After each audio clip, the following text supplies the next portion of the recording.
ಗಮನಕ್ಕೂ ಬಂದಿದೆ, ಏನ್ ರಿಯಾಕ್ಟ್ ಸರ್ ಇದೇನಾಗಿದೆ, ಅವರು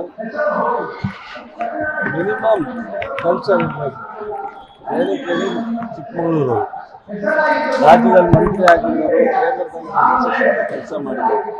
ಅವರು ಮಾಡಿಲ್ಲ ಅಂತ ವಾದ ಮಾಡ್ತಾರೆ, ಮಾತಾಡಿಲ್ಲ ಅಂತ.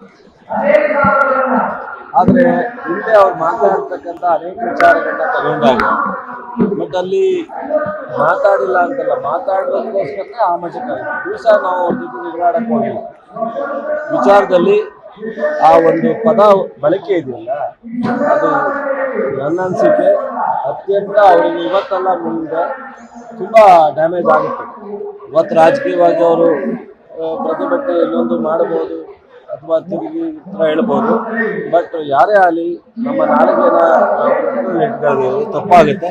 ಮತ್ತು ಯಾವ ಒಂದು ಜವಾಬ್ದಾರಿ ಕೆಲಸ ಮಾಡೋದ್ರಿಂದ ಬಿ ಜೆ ಪಿಯರು ಚಿಕ್ಕಮಗಳೂರಲ್ಲಿ ಪ್ರತಿಭಟನೆ ಬಂದು ಎಲ್ಲ ಮಾಡ್ತಾರೆ ನನಗೆ ಗೊತ್ತಾಗ್ತಾ ಇಲ್ಲ. ನಮ್ಮ ಅಶೋಕರಾಗಿರ್ಬೋದು ಅಥವಾ ಬಿ ಜೆ ಪಿ ಯಾರೇ ಲೀಡರ್ ಆಗಿರಲಿ, ಸೊ ಇದೆಲ್ಲ ಆಗಬಾರ್ದಾಯ್ತು, ಆಗಿದೆ ಘಟನೆ, ಮತ್ತೊಂದ್ಸಲ ಇದನ್ನ ನೋಡ್ಕೊತೀವಿ ಅಂತ ಹೇಳೋದು ಬಿಟ್ಟು ಬಟ್ ಅದು ಬಿಟ್ಬಿಟ್ಟು ಅದನ್ನೇ ಡಿಪೆಂಡ್ ಮಾಡ್ಕೊಂಡು ಅದನ್ನ ಬೆಂಬಲಿಸ್ತಾರೆ ಅಂದ್ರೆ ಅವ್ರ ಸಂಸ್ಕಾರ ಇದೆಯಾ ಬಿ ಜೆ ಪಿಯ ರಾಜ್ಯದ ನಾಯಕರಿಗೆ ಅಂತ ಗೊತ್ತಿಲ್ಲ.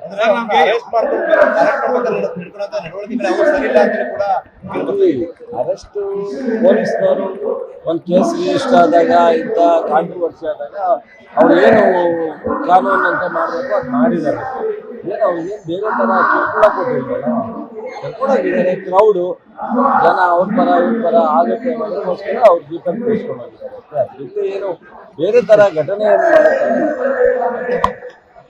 ಯಾವಾಗ ಸಿಕ್ತಾಗ್ಲೂ ಕೂಡ ನಾನು ಲಕ್ಷ್ಮೀ ಅಕ್ಕ ಅಂತಾನೆ ಹೇಳ್ತಾ ಇದ್ದೆ. ಈಗ ನಾನು ಸಿಕ್ಕಿದಾಗ ಏನ್ ಲೀಡರ್ ಅಂತಾರೆ ನಮ್ಮ ಪುಟ್ಟರಾಜು, ನಾನು ಏನ್ ಪುಟ್ಟರಾಜು ಅಂತೀವಿ, ಪುಟ್ಟರಾಜಣ್ಣ ಅಂತೀವಿ ಅಥವಾ ಪುಟ್ಟರಾಜು ಅಂತೀನಿ. ಅವ್ರು ಏನಂತಾರೆ ಡೆಡ್ ಹಾರ್ಸ್ ಹೋದ್ರು, ಮೊನ್ನೆ ಏನಂದ್ರು ಜಸ್ಟ್ ಪಾಸ್ ಹೋದ್ರು.